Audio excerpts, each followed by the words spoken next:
औरंगजेब ने अपने दरबार में कहा था, इस आदमी को जिंदा मत छोड़ना, क्योंकि ये तलवार से नहीं, शब्दों से सल्तनत हिला देता है।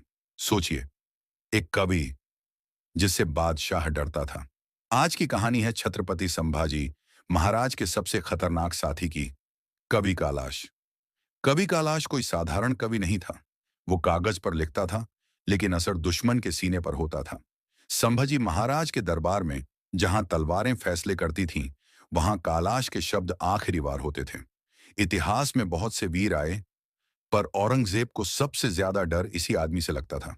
संभाजी से, हाँ, लेकिन उससे भी ज्यादा कवि कालाश से। क्योंकि ये कविताएं नहीं लिखता था, ये विद्रोह जगाता था।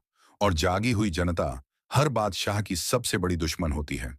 संभाजी और कालाश, दो शरीर एक आत्मा।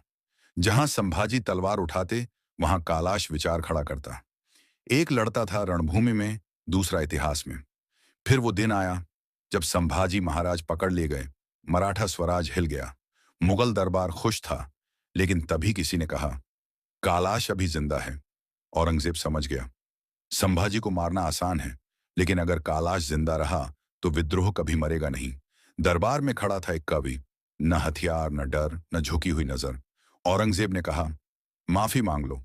कवि कालाश मुस्कुराया और बोला, कवि शब्द बेच सकता है, स्वाभिमान नहीं। उस दिन कवि कालाश को मार दिया गया, लेकिन डर को नहीं, क्योंकि शब्द मरते नहीं, वो इतिहास बन जाते हैं। कवि कालाश एक कवि नहीं, एक चेतना था।